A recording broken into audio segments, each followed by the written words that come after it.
Assalamualaikum warahmatullahi wabarakatuh. Alhamdulillahilladzi hadana Islam wa iftara lana khairul anam Muhammadin alaihi salatu wassalam amma ba'd. Para peserta kelas bedah buku 99 tips rumah tangga bahagia yang kami hormati, kembali kita lanjutkan pembahasan kita dari buku karya Dr. Musabbab bin Fahad Al-Asimi yang berjudul Tis'un wa Tis'una Fikrah Lihaya Zaujiyah Sa'idah. Pada kesempatan kali ini, insya Allah kita akan masuk pada poin yang ke-35. Kalau pertemuan sebelumnya sampai dengan poin yang ke-34, maka pada kesempatan kali ini, insya Allah kita akan masuk pada poin yang ke-35, yaitu Sundukul Asrar. Ini diambil dari judul yang tertuang dalam buku aslinya. Sundukul Asrar artinya kotak rahasia. Apa maksudnya? Maksudnya adalah bahwa dalam kehidupan rumah tangga, ada hal-hal yang menjadi rahasia dan tidak boleh diceritakan kepada orang lain, siapapun mereka. Dan ini merupakan adab atau etika yang harus dijaga oleh siapapun dalam kehidupan rumah tangga. Tidak semua yang kita ketahui dari pasangan bisa diceritakan kepada orang lain. Apalagi kalau itu berhubungan dengan aib atau cacat, kekurangan, kelemahan yang ada pada pasangan. Itu bukan sarana atau bukan bahan untuk dibicarakan ke pihak lain. Nah, kemudian kalau kita lihat di dalam surat An-Nisa ayat 34, Allah SWT berfirman, ciri wanita solihat adalah fassolihatu qanita. Wanita solihah itu adalah wanita yang taat kepada Allah SWT. Hafidhatul lil ghaibi bima hafidhallah. Nah, di sini sebutkan hafidhatul lil ghaib. Jadi dia adalah wanita yang memelihara dirinya ketika suaminya tidak ada. Karena Allah telah memelihara mereka. Jadi menjaga dirinya termasuk juga di situ dalamnya maknanya adalah menjaga rahasianya. Dan Syekh Muhammad bin Shalih Al-Utsaimin menyatakan bahwa maksudnya istri-istri itu menjaga rahasia suaminya.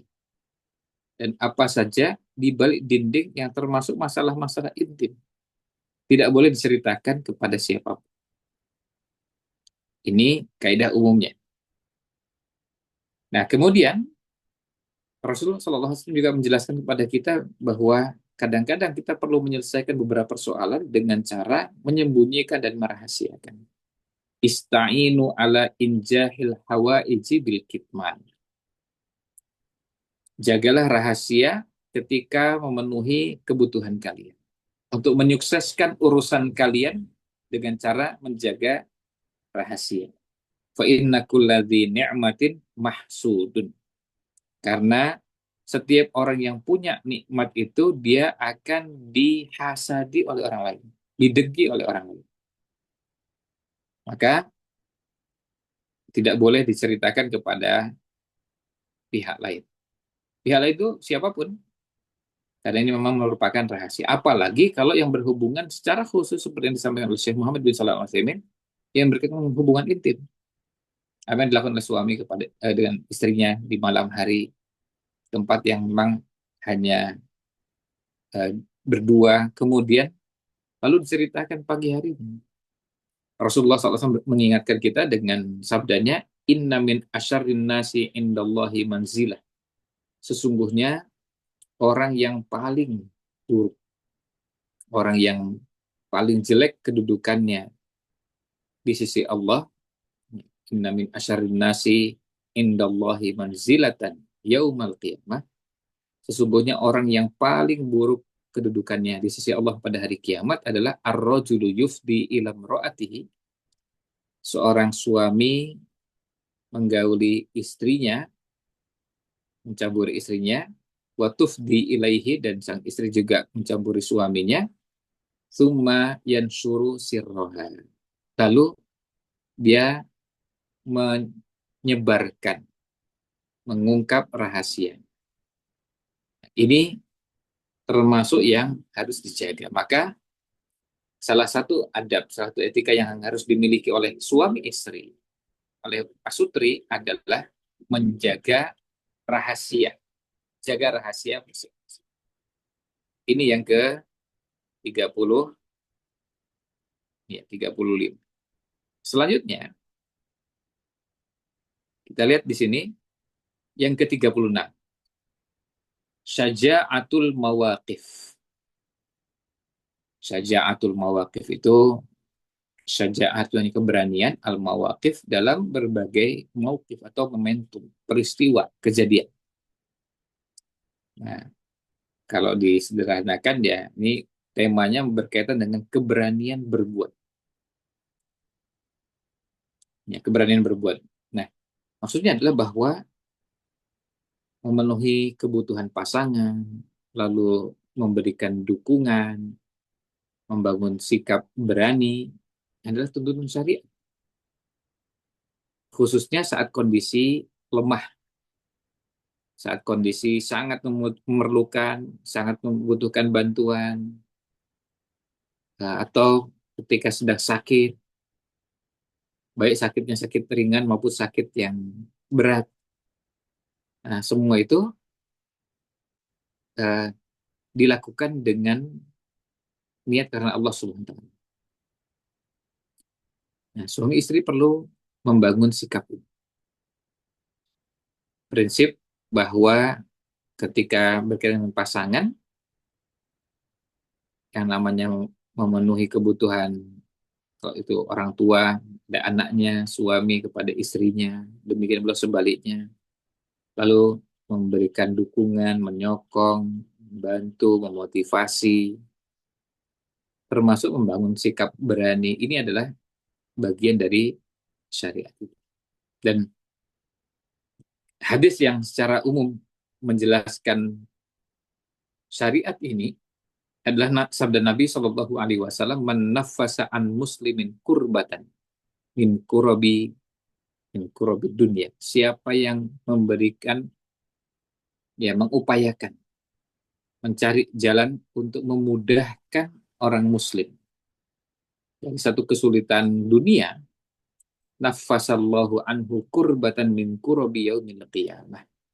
Maka Allah akan memudahkan baginya kesulitan pada hari kiamat. Waman satara musliman, ya waman satara ala muslimin satarahullahu fid dunya wal akhirah. Siapa yang menutup aib, menutup kekurangan, kelemahan seorang muslim, maka Allah menutup aibnya di dunia dan di akhirat.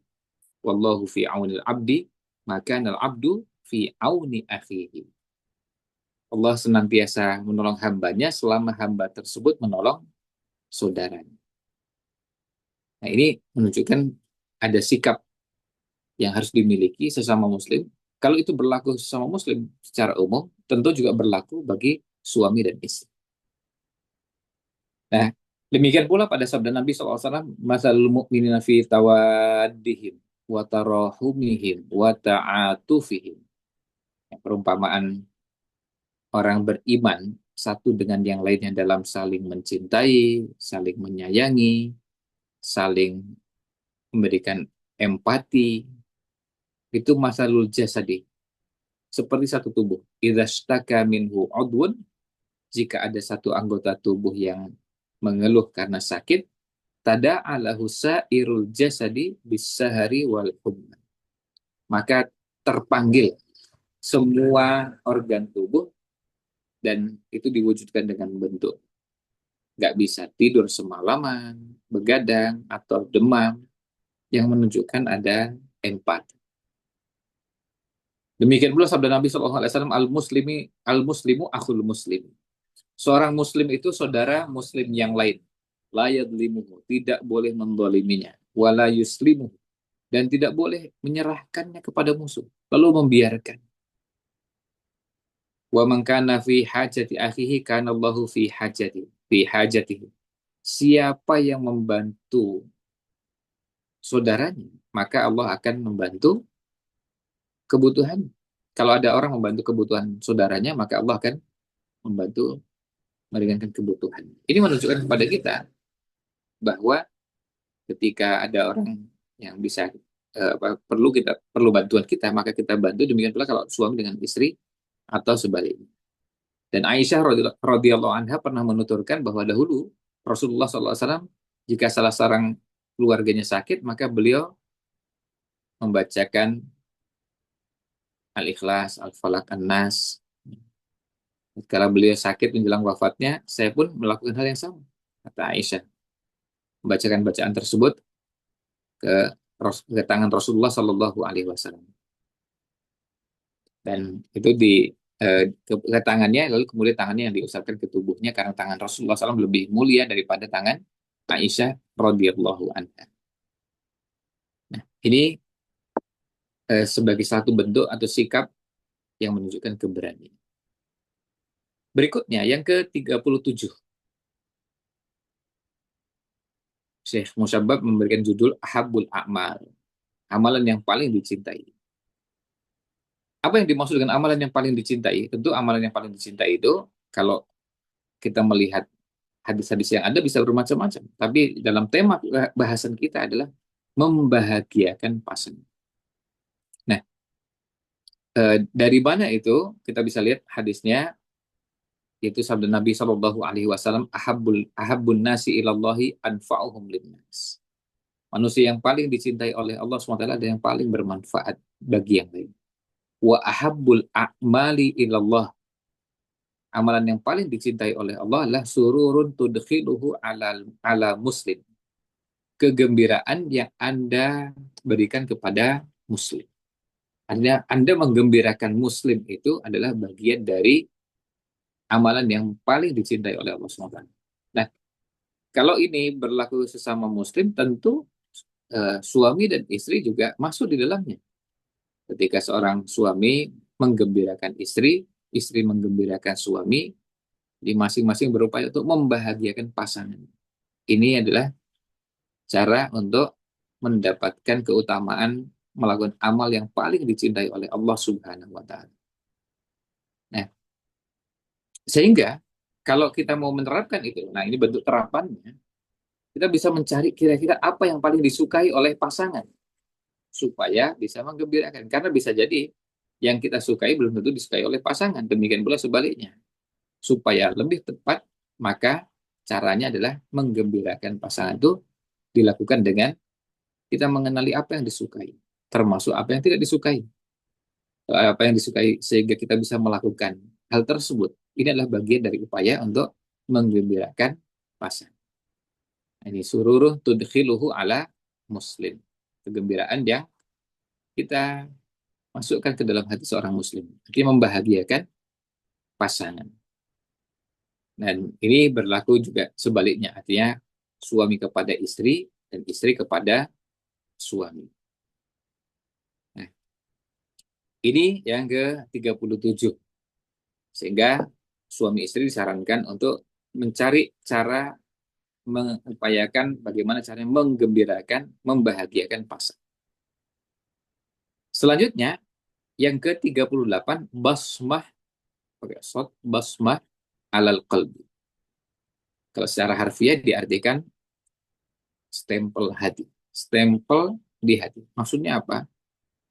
Yang dimaksud di sini adalah perbuatan yang bisa berkesan dan membekas di hati. Bisa bentuknya menyambut pasangan atau melepas pasangan.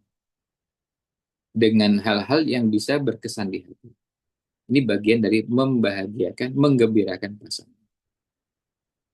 Oleh karena itu, ini termasuk juga yang perlu diupayakan oleh semua pasutri.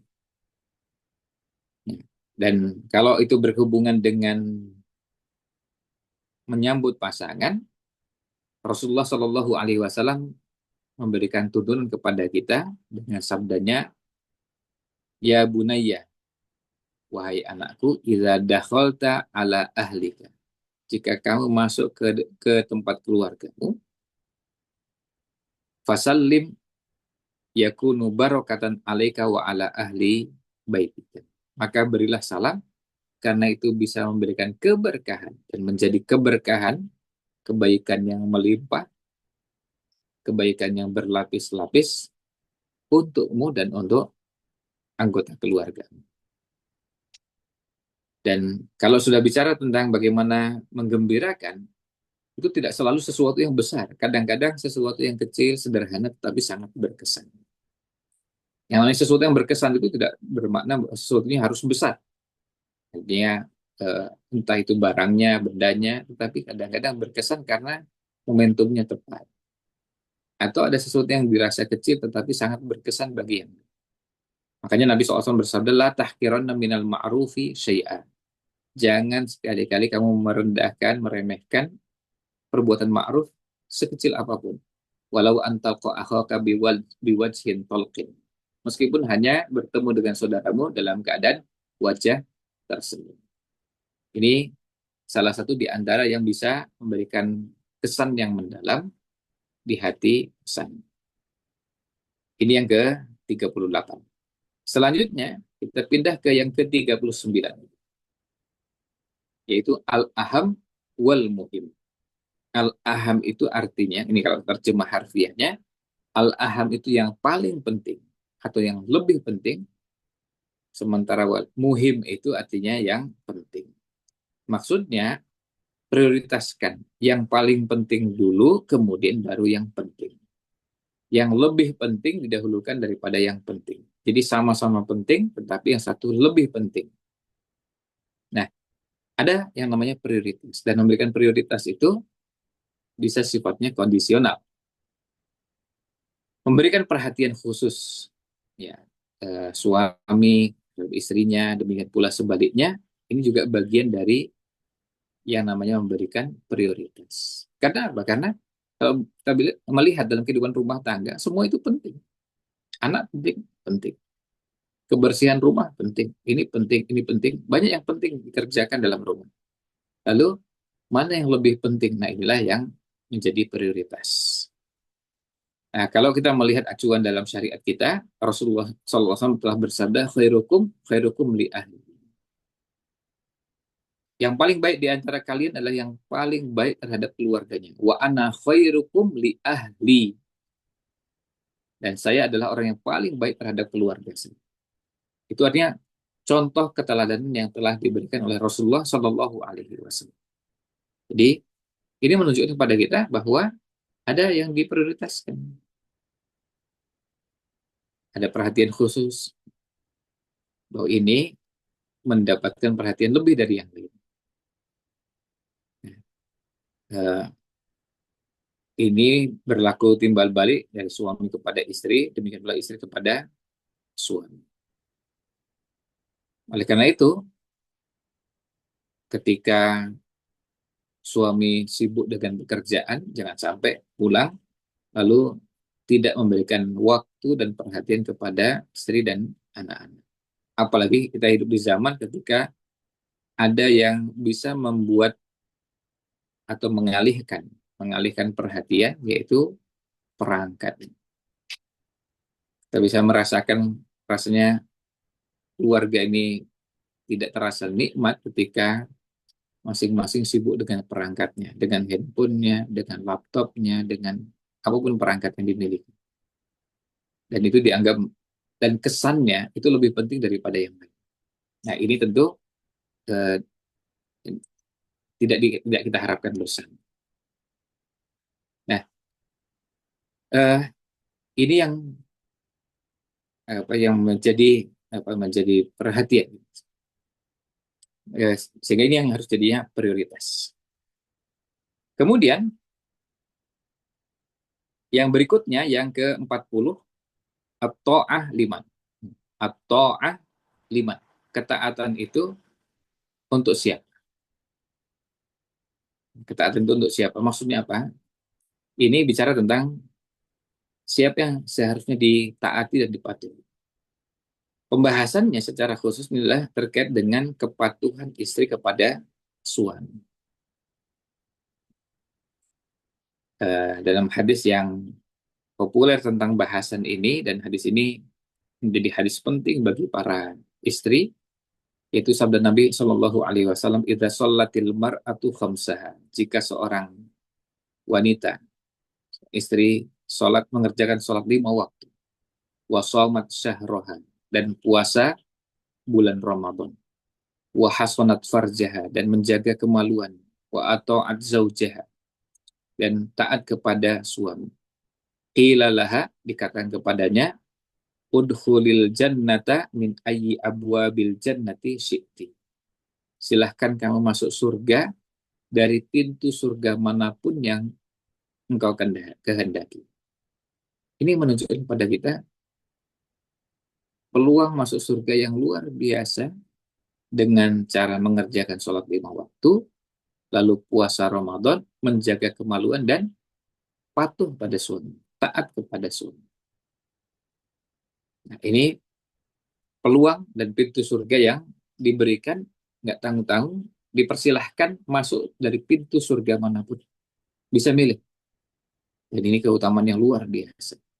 Karena kita semua ketahui bahwa dalam hadis yang lain, jadi kalau ahlus siam masuk dari pintu ar-royan, ahli sedekah masuk dari pintu sedekah, dan masing-masing dengan amal soleh. Tapi ketika ada orang yang diberikan kesempatan masuk surga dari pintu manapun, itu artinya istimewa.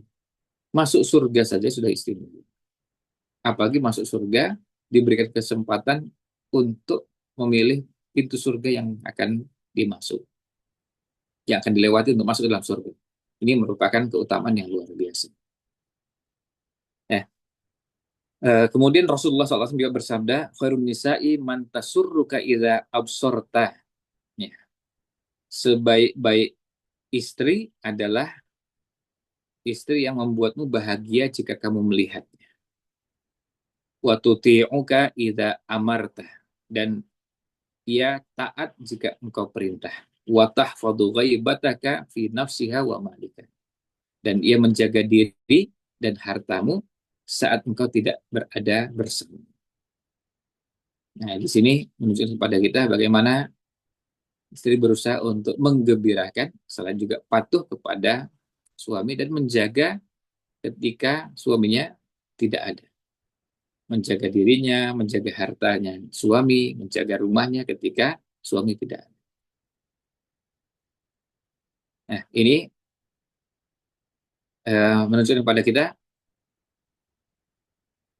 keutamaan tersebut. Dan dalam Sunan Tirmidzi ada hadis yang sekaligus juga menunjukkan ancaman bagi istri yang tidak patuh dan taat kepada suami. Ithnani la tujawizu sholatuhuma ru'usahuma. Coba lihat ini kalimatnya, ancamannya sangat keras. Dua golongan orang yang sholat mereka tidak melewati kepala mereka.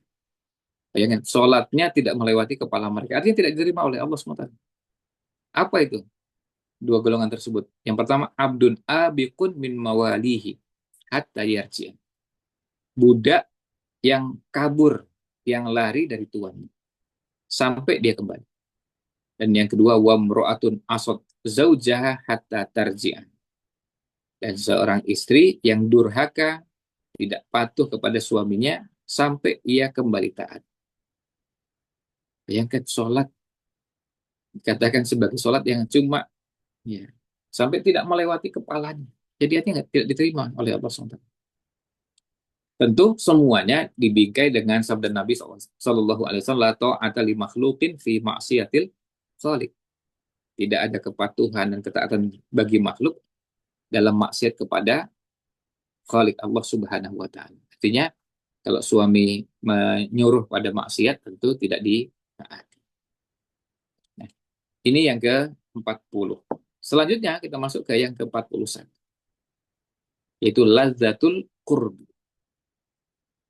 Lazzatul qurbi. Nah, apa itu lazzah? Lazzah itu artinya kenikmatan, al-qurb itu dekat.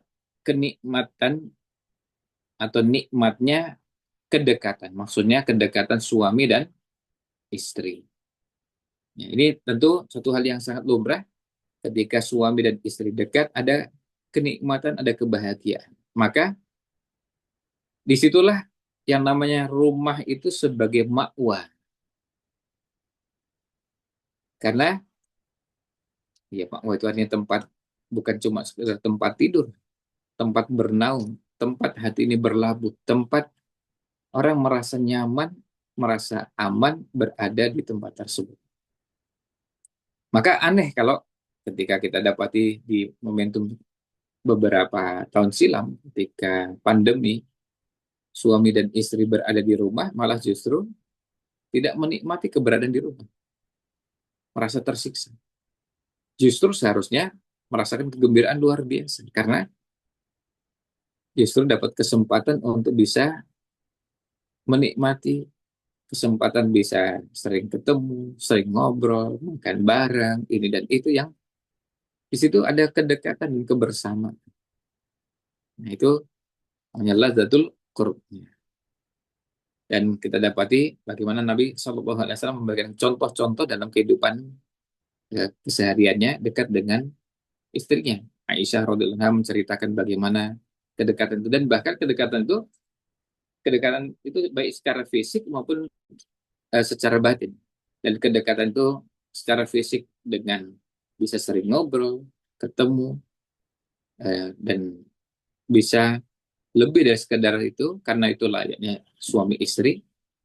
Kemudian kedekatan itu adalah kedekatan batin ketika suami merasa dekat dengan istri, istri juga merasa dekat dengan suami. Makanya kita dapati yang namanya LDR ya, ya orang yang tinggal jauh dengan pasangannya, suami yang tinggal jauh dengan istrinya, tentu merasakan ada suasana yang tidak mudah dilewati ketika itu berlangsung dalam waktu yang lama. Kalau cuma sebentar, 1 hari, 2 hari, tentu sudah lazim dan itu bisa dimaklumi. Tetapi kalau berhari-hari sampai pekan, apalagi bulan, ini bukan hal yang mudah. Maka bagi yang mendapatkan kenikmatan seperti ini, manfaatkan dengan sebaik-baiknya. Inilah kenikmatan yang Allah berikan kepada kita. Berikutnya, nomor 42. An-nadhratu al-ijabiyatu. Nadhrah ijabiyah. Nadhrah itu artinya pandangan. Ijabiyah itu artinya positif. Pandangan positif artinya apa? Punya pandangan yang positif terhadap pasangan. Dengan cara apa? Siap menerima, lalu tidak banyak menuntut. Itu adalah bagian dari yang dimaksud dalam bahasan. An-nadhratu al-ijabi. Ketika kita bicara tentang siap menerima, kemudian tidak, termasuk juga tidak terlalu menuntut dan mendetail-detailkan beberapa hal sehingga menyusahkan. Kadang-kadang meminta sesuatu tetapi berlebihan dengan cara minta secara detail. Ini sesuatu yang tidak pantas dan tidak layak. Nah, oleh karena itu, ini bagian yang perlu kita miliki bersama bagi suami dan istri. Kadang-kadang salah satu pihak memiliki akhlak, tabiat, bahkan termasuk penyakit yang tidak disukai pasangan. Nah, dalam kondisi seperti ini ada sikap siap untuk menerima. Ketika melihat pasangan dengan kekurangan yang ada kesiapan untuk menerima dan kita saling melengkapi. Itulah yang namanya pasangan.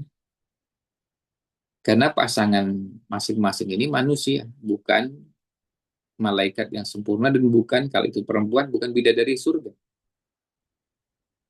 Sebagaimana yang laki-laki juga bukan orang yang kelasnya seperti malaikat.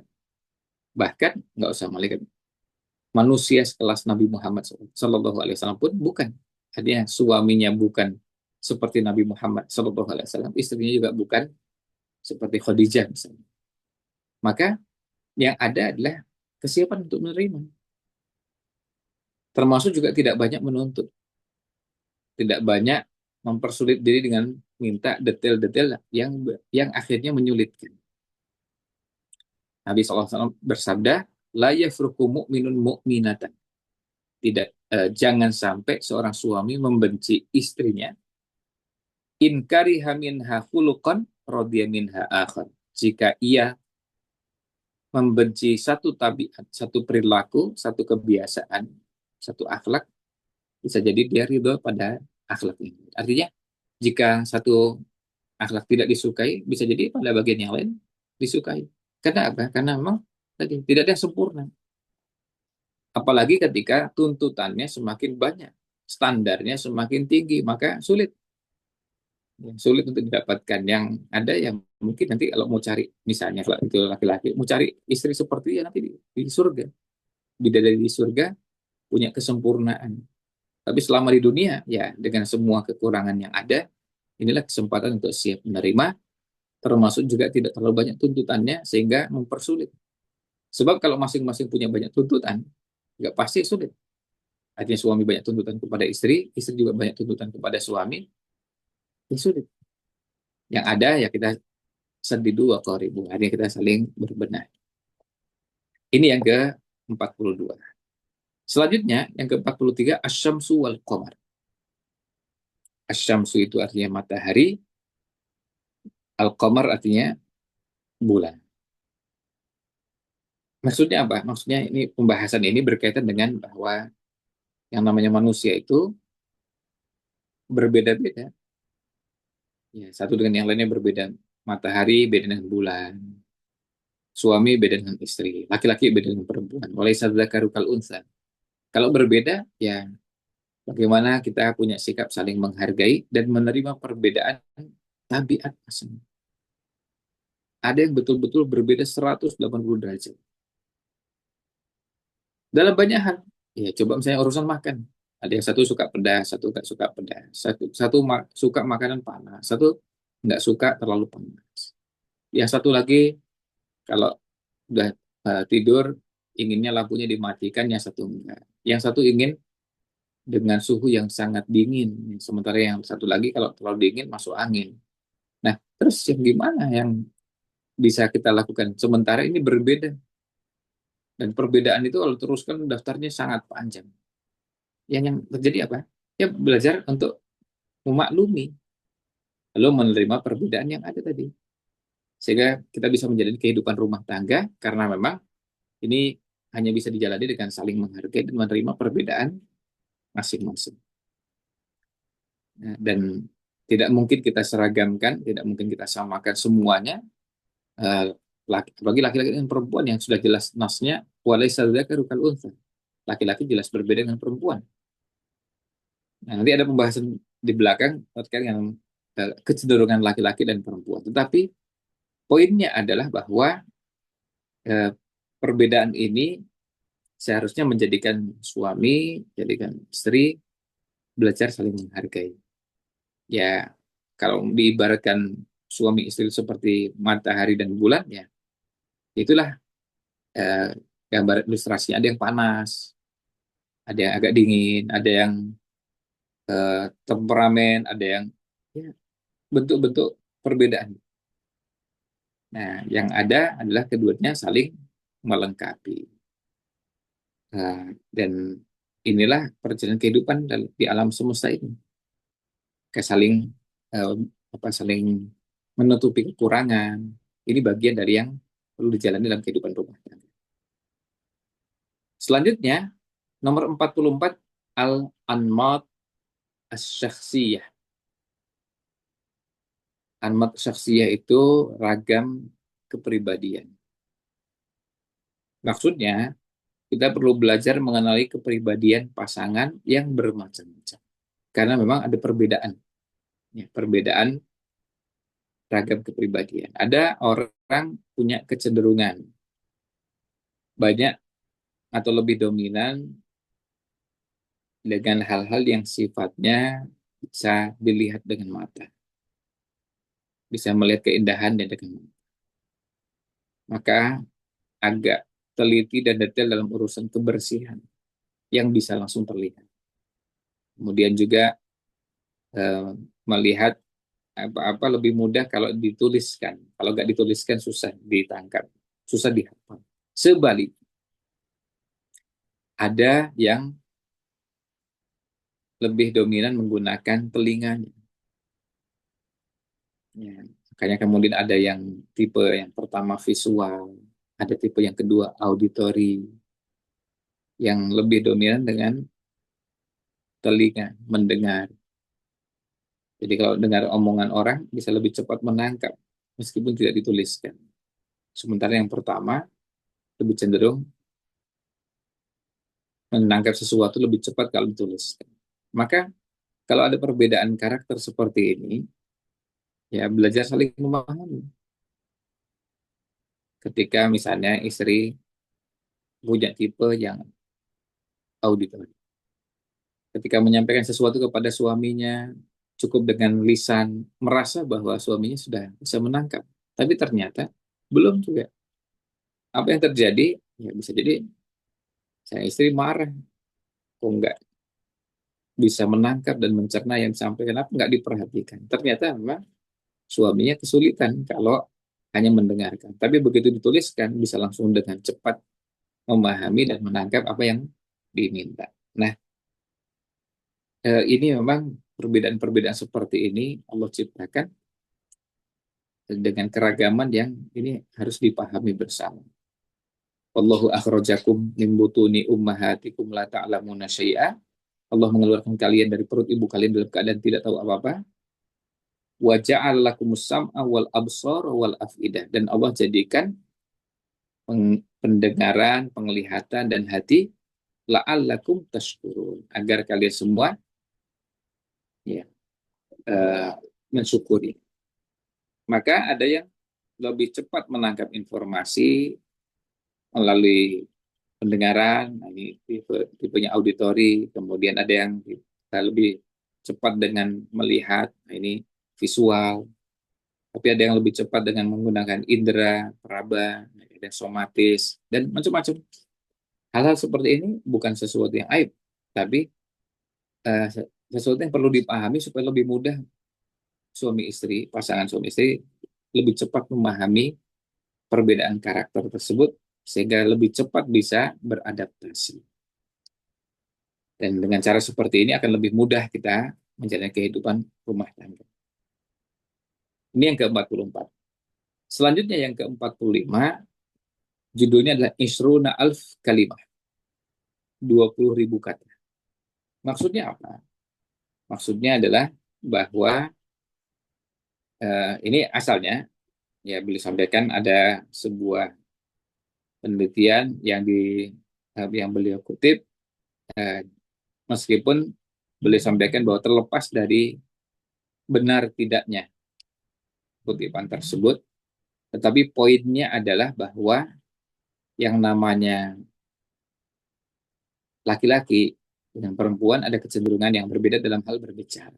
Perempuan cenderung lebih banyak berbicara daripada laki-laki. Kita tidak perlu memperdebatkan atau membincangkan apakah 20.000, 15.000 atau berapapun, tetapi kecenderungan itu secara umum ada. Jadi tidak perlu dibahas tentang berapa banyaknya. Dan beliau sampaikan bahwa ada penulis yang lain yang menyampaikan bahwa riset tersebut salah. Tetapi poinnya adalah bahwa perbedaan kecenderungan seperti ini, ya ada kecenderungan yang satu lebih banyak bicara daripada yang lain. Ini bagian yang perlu dikenali kalau itu memang ada pada pasangan. Sehingga harus belajar juga memahami ketika pasangannya, misalnya suami melihat istrinya kok cerewet. Ya, ini bagian yang dilihat sisi positifnya dan dinikmati. Ini bagian dari keragaman yang patut disyukuri, pasti ada hikmah di balik itu dan ada manfaat. Nah, itu yang ke-45. Selanjutnya yang ke-46, al-ijmal wat tafsir. Al-ijmal itu artinya global. Sementara tafsil itu rinci, detail. Maksudnya apa? Maksudnya di poin ini adalah ada kecenderungan laki-laki itu lebih lebih menguasai pada hal-hal yang global, sementara perempuan lebih cenderung detail. Ya, perempuan lebih cenderung detail atau terperinci. Nah, ini kecenderungan tentu, ini kecenderungan secara umum. Bisa jadi ada orang-orang tertentu tidak sepenuhnya sama persis, atau suami dan istri punya kecenderungan yang sama. Tetapi kalau ini terjadi pada suami istri, yang satu cenderung global, yang satu lagi cenderung detail atau terperinci, maka belajar untuk memahami perbedaan karakter. Nah, ini sebagai jalan untuk kita bisa menikmati kehidupan rumah tangga. Yang satu, melihat pasangannya atau suami melihat istrinya dengan kondisi yang seperti ini, justru ini bisa jadi jalan untuk saling melengkapi. Inilah namanya pasangan, suami dan istri. Ini nomor 46. Selanjutnya kita masuk ke nomor 47. Al-fatrah al-harijah. Al-fatratul harijah itu artinya fatrah itu masa, saat-saat, ya. Masa al-harijah itu sensitif. Hanya masa-masa sensitif atau saat-saat sensitif. Maksudnya apa? Kadang-kadang pada sebagian, ya, dan ini ditemukan pada tidak sedikit pada kaum ibu, ya, kaum wanita, ketika datang bulan ada situasi yang tidak seperti ketika sedang tidak datang bulan. Kondisi tubuh, kondisi psikologis perempuan ketika datang bulan atau ketika haid, termasuk masalah yang perlu diperhatikan dan dipahami oleh suami. Ya. Kadang-kadang merasakan nyeri di bawah perut, lalu punggung, kepala, merasa terbebani, lemah, stres, perasaan labil, akhirnya mudah memberikan reaksi dan marah karena hal yang sepele. Nah, kalau ini yang terjadi, ini yang perlu dipahami oleh pasangan. Artinya suami perlu memahami hal seperti ini karena memang kadang-kadang itu bisa jadi muncul, ya, muncul pada istri. Nah, kita dapati Nabi Shallallahu Alaihi Wasallam ketika berinteraksi dengan Aisyah, kita bisa lihat pada saat ketika istrinya sedang datang bulan. Rasulullah SAW biasa dulu memanggilku, lalu saya makan bersama beliau. Dan saya dalam keadaan haid. Makan bersama ketika dalam keadaan haid. Beliau mengambil daging serta memberiku bagian, lalu saya makan daging tersebut. Ya, dia lihat kehangatan hubungan suami istri, lalu saya meletakkannya, lalu Rasulullah SAW mengambil dan ganti memakannya. Setelah itu beliau meletakkan mulutnya di tempat saya meletakkan mulut saya. Beliau minta minuman dan memberiku. Artinya ketika minum, mempersilahkan Aisyah untuk minum terlebih dahulu, maka saya ambil kata Aisyah, kemudian saya minum. Lalu saya meletakkan gelas tadi, dan Nabi SAW mengambil dan meminum, serta meletakkan mulutnya di posisi gelas, saya meletakkan mulut saya. Artinya, ini dilakukan ketika istrinya sedang dalam keadaan datang bulan, ada suasana yang diciptakan atau dikondisikan oleh Rasul SAW supaya istrinya merasakan kebahagiaan, ada perhatian, ada kondisi yang membuat istri merasa nyaman. Ini yang ke-47 yang namanya al-fatratul harijah. Ya, saat-saat sensitif yaitu ketika datang bulan. Yang ke-48, khairul umuri awsatuha. Khairul umuri awsatuha. Sebaik-baik urusan, sebaik-baik perkara adalah pertengahan. Maksud dari bahasan ini, yang dimaksud oleh Syekh Musyabab adalah berkaitan dengan yang namanya cemburu. Cemburunya suami kepada istri, yang namanya ghirah, demikian oleh istri kepada suami, itu harus ditempatkan pada posisi yang proporsional. Terlalu berlebihan sampai akhirnya curiga, yang berlebihan ini juga melanggar syariat. Sampai akhirnya memata-matai, yang ini tidak dibenarkan. Sampai melanggar rambu-rambu syariat. Tetapi tidak punya cemburu sama sekali juga ini tidak dibenarkan. Karena itu ghairah yang dimiliki memang Allah tanamkan dalam diri pasangan, yakni suami pada istri, demikian pula sebaliknya. Nah, Rasulullah SAW bersabda, minal ghirati ma yuhibbullahu wa minha ma yakrahullah. Di antara ghirah itu, di antara cemburu itu ada yang disukai oleh Allah SWT, dicintai oleh Allah SWT, dan ada yang Allah benci. Fa amma ma yuhibbullah fal ghiratu firribah. Wa amma ma yakrahu fal ghairatu fi ghairi ribah. Ya. Adapun yang dicintai oleh Allah SWT adalah ketika itu berada dalam kondisi riba, itu artinya kondisi yang meragukan. Dan sementara yang dibenci adalah ketika itu bukan dalam kondisi yang meragukan. Ini ada sesuatu yang mencurigakan, meragukan. Nah itu muncul, itu berarti memang dibenarkan. Tetapi ketika itu diteruskan sampai akhirnya melakukan hal-hal yang tidak dibenarkan, ini termasuk yang tercela. Dan itu yang dibenci oleh Allah Subhanahu wa Ta'ala. Ini yang disampaikan oleh Nabi SAW dan hadisnya terdapat di Sunan Ibnu Majah. Nah, oleh karena itu, sifat ini yang sampai akhirnya cemburu, kemudian lalu curiga, nah, ini menjadi sifat yang perlu ditempatkan pada porsi. Khairul umuri awsatuha. Sebaik-baik urusan adalah yang proporsional, pertengahan, yang menempatkan sesuatu pada tempat. Kemudian yang ke-49, Saqafatun Nawafah. Saqafan Nawafah itu artinya budaya bersih. Maksudnya bersih badannya, pakaiannya, rumahnya, barang-barangnya. Ini adalah budaya yang hendaknya ada pada suami dan istri. Innallaha ta'ala jamilun yuhibbul jamal. Sesungguhnya Allah itu Allah Ta'ala maha indah dan Allah menyukai keindahan. Jadi, baik itu yang bersih lalu indah itu badannya, tubuhnya, pakaiannya, atau apapun. Dan Nabi SAW dalam sabda yang lain, Tahiru afniyatakum fa innal yahuda la tutahhiru afniyataha. Bersihkanlah oleh kalian teras-teras kalian, karena orang Yahudi tidak membersihkan teras rumah. Jadi, kita perlu membiasakan bersih-bersih, bersih-bersih rumah, bersih-bersih teras, pakaian, kemudian badan. Ini adalah bagian dari yang dianjurkan dalam syariat. Dan sampai kepada yang ada dalam tubuh.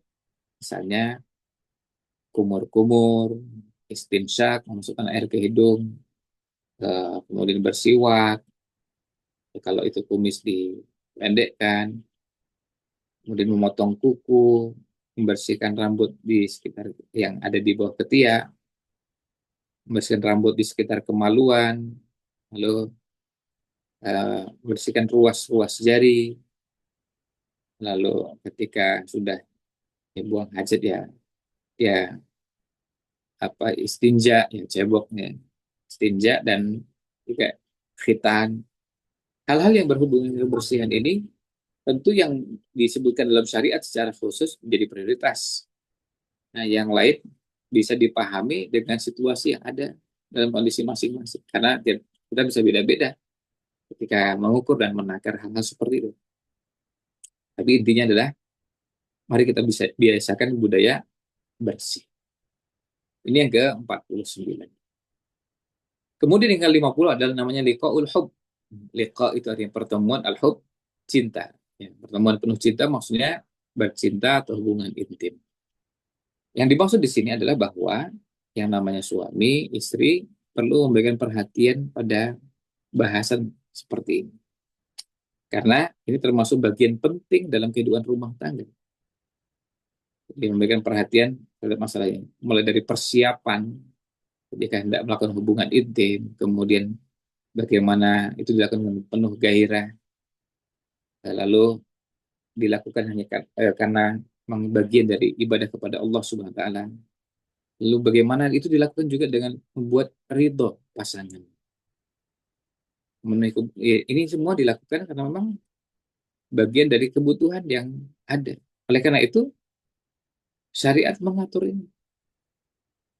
Walladzi nafsi biyadihi, demi zat yang jiwaku berada di tangannya, ma min rajulin yad'u imra'atahu ila firashiha fata'ba alaihi illa kana alladzi fis sama'i sakhitan 'alaiha hatta yarda anha. Jadi kalau seorang suami mengajak istrinya ke pembaringan, artinya mengajak bukan hubungan intim, lalu sang istri enggan melakukannya, maka zat yang ada di langit akan murka kepadanya hingga sang suami ridho kepadanya. Dan yang menarik adalah bahwa ini merupakan juga ibadah. Wa fi bud'i ahadikum shadaqah, sampai dikatakan sebagai sedekah. Ini ketika orang melakukan hubungan suami istri, ini merupakan bagian dari ibadah yang dinyatakan sebagai sedekah.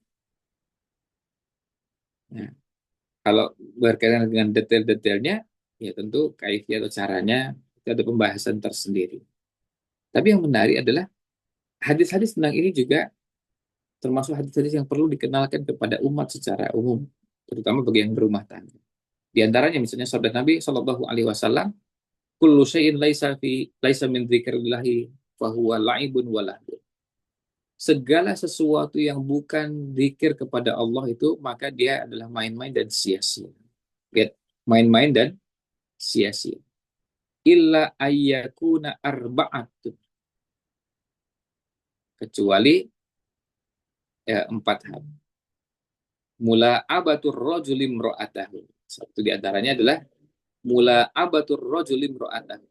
Seorang suami, dia mulai dari bercanda, kemudian eh, melakukan mukaddimah untuk mukaddimah menuju jima, itu adalah bagian dari yang disebutkan dalam hadis ini sebagai sesuatu yang terpuji, bukan termasuk perbuatan main-main dan sia-sia, bukan laibun, bukan lahun, tapi ini termasuk perbuatan yang terpuji. Itu untuk menunjukkan bahwa kadang-kadang seorang suami perlu melakukan itu dengan penuh kesungguhan dan bagaimana caranya bisa menggembirakan dan menyenangkan pasangan. Syekhul Islam Ibnu Taimiyah mengatakan seorang suami wajib menggauli istrinya dengan cara yang baik. Dan ini termasuk hak istri yang paling mendasar serta hak yang lebih besar daripada hanya sekedar memberi makan. Lihat, besar karena lebih besar sehingga kadang-kadang ini lebih penting daripada makan dan minum. Karena apa? Karena ini adalah kebutuhan yang ada pada suami dan istri. Ini yang ke-50. Kemudian yang ke-51, tahadu tahabu. Saling memberi hadiahlah kalian, niscaya kalian akan saling mencintai. Jadi hadiah itu sebagai tanda cinta. Oleh karena itu, hadiah ya suami kepada istri, istri kepada suami, ini termasuk yang dianjurkan. Tahadu tahabu, ya dalam hadis yang lain sebutkan tahadu fa innal hadiyata tudhibu wa haras sadri. Saling memberi hadiahlah kalian karena hadiah itu dapat menghilangkan kemarahan dalam hati. Maka bisa dibiasakan kebiasaan ini, dan hadiah itu bentuknya bermacam-macam. Tidak selalu hadiah itu wujudnya bersifat materi, barang. Kadang-kadang dengan hal-hal tertentu atau hal yang lain yang memungkinkan. Karena bagi orang-orang yang mungkin tidak punya kemampuan untuk memberikan hadiah dengan yang sifatnya materi, dengan cara lain untuk bagaimana bisa menggembirakan pasangan.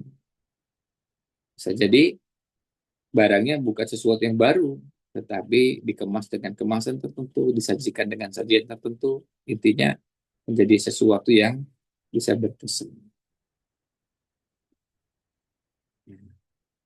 Ini eh, Nabi SAW pun biasa dulu menerima hadiah dan beliau juga biasa membalas memberi hadiah kepada orang yang memberi hadiah pada beliau. Kemudian yang berikutnya yang 52, adlul uzama. Adlul uzama itu adil itu artinya adil, uzama itu artinya orang-orang agung, orang-orang mulia. Nah, bahasan ini nomor 52 ini beliau sebutkan berkaitan dengan ta'adud, berkaitan dengan poligami. Maksudnya adil ketika melakukan poligami. Nah, ini yang melakukan ta'adud. Ini secara khusus seperti yang disebutkan dalam surat An-Nisa ayat 129, walan tastati'u an ta'dilu bainan nisa'i walau harastum. Dan kamu sekali-kali tidak dapat berlaku adil di antara istri-istri kalian, walaupun kalian sangat ingin berbuat demikian. Maka fala tamilu kullal maili fatadharuha kal mu'allaqah. Maka janganlah kamu cenderung kepada yang kamu cintai sehingga kamu biarkan yang lain seakan-akan seperti sesuatu yang mu'allaqah, yang terkatung-katung. Wa in tuslihu wa tattaqu fa innallaha kana ghafurar rahim. Jika kalian mengadakan islah, melakukan perbaikan dan menjaga diri bertakwa kepada Allah dari melakukan kecurangan, maka sesungguhnya Allah Maha Pengampun lagi Maha Penyayang. Nah, ini untuk menunjukkan bahwa sebisa mungkin ini bagi orang yang melakukan ta'adud, sebisa mungkin bersikap adil. Pembahasan tentang adil itu ada batasan minimal yang harus dipenuhi, itu semua sudah umum dikenal di kalangan para ulama fikih. Tetapi kalau yang berhubungan dengan hati, jangan sampai membiarkan hati itu condong ke salah satunya sampai menjadikan yang lain seperti tadi kal mu'allaqah, seperti yang terkatung-katung. Nah, ini yang ke-52 yaitu adlul ulama. Berikutnya yang ke-53 hatta yadu malwud, ya, hatta yadu malwud, agar cinta tetap bersih, agar sayang tetap bersih. Yang dimaksud di sini adalah juga berkaitan dengan masalah adil.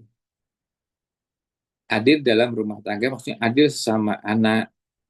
Jadi adilnya orang tua terhadap semua anak-anak, adilnya bapak kepada anak-anak, adilnya ibu kepada anak-anak, dan tidak boleh membedakan, apalagi membedakan dengan cara yang disengaja, kemudian perlakuan yang betul-betul berbeda, ini termasuk yang harus dihindari.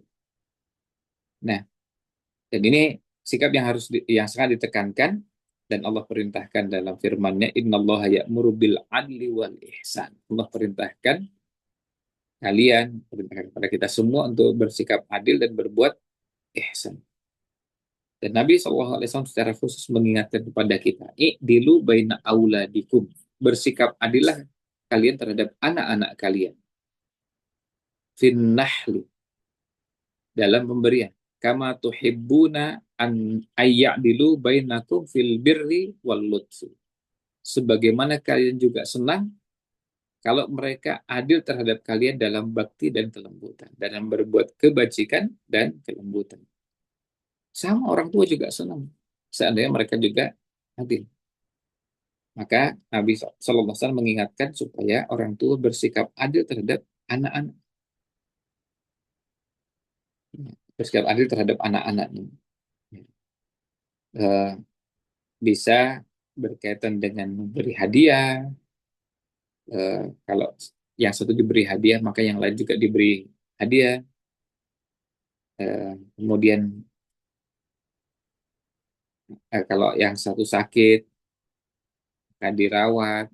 Bagaimana caranya memberikan perhatian pada yang sedang sakit.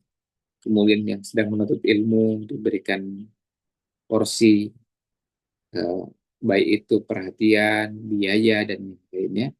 Sehingga semua merasa bahwa keadilan ini nampak dari kedua orang tua. Kemudian yang terakhir untuk sesi kali ini, yang ke-54, yaitu al-alaqah al-muqaddasah, hubungan suci. Nah, dimaksud dalam bahasan ini adalah silaturahim. Silaturahim ini, kata Nabi SAW, silaturahim wa husnul khuluq wa husnul jiwar yu'ammironid diyara wa yazidna fil amal. Yang namanya silaturahim, berakhlak baik dan bertetangga dengan baik, itu akan memakmurkan rumah dan akan menambah umur. Dalam hadis yang lain yang lebih populer, Rasulullah SAW bersabda, man sarrahu ayyub satolahu fi rizki. Siapa yang suka, siapa yang senang untuk dilapangkan rezekinya, wa au yunsa'alahu fi athari, atau dipanjangkan umurnya, atau kemudian nanti bekas atau jejak-jejak kebaikannya terus akan dikenang, falyasil rahimah, maka hendaklah menyambung silaturahim. Bahkan Nabi SAW secara khusus bersabda, laisal wasilu bil mukafi. Yang namanya menyambung silaturahim itu bukanlah orang yang eh, datang mengunjung, walakin al wasilul ladzi idza qata'at rahimuhu wasolaha. Tapi yang namanya menyambung itu ketika saudaranya, keluarganya, kerabatnya berusaha untuk memutus, nah dia berusaha untuk menyambungkan. Menyambung tadi. Namanya juga menyambung, kan silah itu nyambung. Silaturahim artinya berusaha untuk menyambung hubungan, hubungan kekerabatan. Ya. Dan termasuk dosa yang disegerakan balasannya diantaranya adalah qati atau rohim, memutus silaturahim. Karena itu sebisa mungkin kita berhati-hati jangan sampai merusak hubungan silaturahim atau hubungan kerabatan yang ada, karena ini adalah peluang pahala yang Allah berikan kepada kita. Dan kalau di bahasan ini tentu maksudnya ini berlaku kepada suami dan istri, hubungannya bukan cuma sekedar keluarga inti, tetapi juga keluarga besar. Jadi seorang suami pada bapak dan ibu mertua, seorang istri kepada bapak dan ibu mertua, demikian pula keluarga yang lain yang memang punya hubungan kekerabatan, punya hubungan rahim. Demikian untuk pertemuan kita pada kesempatan kali ini. Mudah-mudahan ada manfaat yang bisa diambil. Mohon maaf jika kurang berkenan. Wallahu a'lam. Wassallallahu wasallam ala Nabi Muhammad wa ala alihi wa sahbihi ajma'in. Assalamualaikum warahmatullahi wabarakatuh.